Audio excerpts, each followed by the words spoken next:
So, in the end, Augustine de Vries chose to die to atone for her actions. And yet, even that hope faded in her final moments, as she realized nothing would make up for what she had done. But at least she'd not have to live with her guilt any longer. Thanks to the commander's quick thinking in sparing it from the Vox station's fiery crash, Paradise Island's Fairfield remained a profitable company town for Auntie's choice. For his outside-the-box thinking and innovative propaganda techniques, D.B. Milverstreet was promoted, while rival Officer Carr seethed at her lack of upward mobility, or even bronze-tier executive benefits. Vigilant Hogarth, now acclimated to Fairfield, leaned on the protectorate ideals of neighborliness, while overlooking all the authoritarian tactics, so he might help the order to succeed with the equation. Auntie's choice assumed control over the day-to-day workings of Matriarch's Mercy, the better to monitor their new colleagues in the order. The monastery, however, returned to normal operation, tracking the clockwork of the grand plan. The monastery's abbot became a scapegoat for recent tragic events, having not detected Wiley's dastardly schemes. His superiors demoted him, mainly to show their corporatist allies that academics could keep their people in line too. Seer Wiley fled the order and sought refuge in a backwater Arcadian town to contemplate his failings. As word of the ex-seer's arrival spread, people lined up for predictions. Forsaking the math that failed him, he offered obvious yet effective advice instead. After defending Fort Endurance against a fierce Mantisaur attack, Executive Warchek was awarded a commendation for profit-securing stalwartness, as well as promotion to regional manager. He eventually passed peacefully in his sleep at the scientifically astounding age of 6. Val continued to serve the commander of the Incognito faithfully for many more years than should be possible, giving automechs like her everywhere a reputation as stable and reliable. As a result, more Valerie units were put into service, while fewer human agents were deployed into the field. As he rose through the Earth Directorate ranks, Niles pressed for a field directive to deploy the new Val units only when the situation posed significant risk. The policy reduced agent casualties by a significant margin. Oddly enough, in-office deaths increased by a not insignificant margin.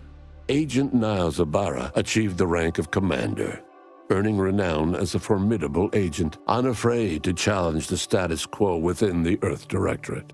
He recruited his friend Zebulon Tran to the Earth Directorate, a gesture of gratitude for not airing the Directorate's dirty laundry.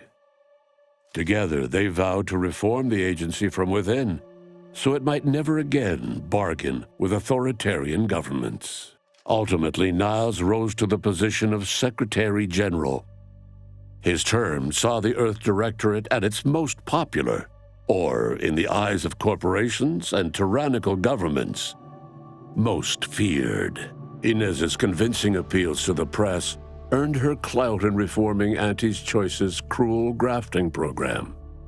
Yet it was a constant struggle, rife with red tape and pushback from program executives.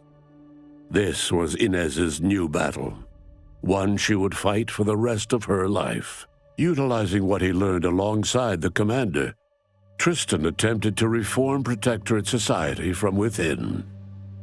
But with no authority figure to lead its subjects, the Protectorate was a shell of its former self. After thoughtful cogitation and calculation, Marisol slowly began to reject violence as the sole method for eliminating random variables. Not coincidentally, her social calendar began filling up. Asa finally achieved her dream of dying in a rift. All it took was a daring and blood-soaked heist of a modulator to create a rift that she then summarily leapt into. Thus Asa remained a fanatical member of the Glorious Dawn, spreading the truth of the rifts to her final agonized breath. With the modulator schematics shared as joint intellectual property, Auntie's choice and the Order's partnership remained steady, despite the need for constant compromise. For a time, the Arcadia colony thrived. Auntie Cleo went through the motions of accommodating the Order, yet privately aspired to keep free trade anything but free. She began a new initiative. Any corporation or government that refused her trade conditions was promptly dealt with, either via takeover or strategic use of rifts. Auntie made her first public appearance in years, inspiring a fashion trend in bubble helmets. In no time at all, she won more public support than Ruth, which she sought to use as leverage when the time was right. Ruth Bassar proceeded to interface with the archive, an agonizing process that clawed away her lifespan. The archive computed that she was mistaken to compromise with the corporatists. To advance the plan, she needed to destroy them from within.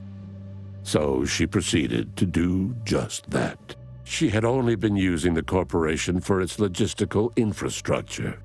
Auntie herself and at least some of her top executives needed to cease existing in Arcadia, either via assassination or skip-drive-assisted exile.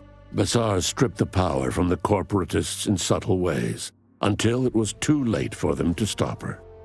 Yet it remained unclear how long the Order could sustain its dominance once Ruth Bassar passed on to become one with the equation. Adrift without firm leadership, Protectorate subjects struggled with post-war life.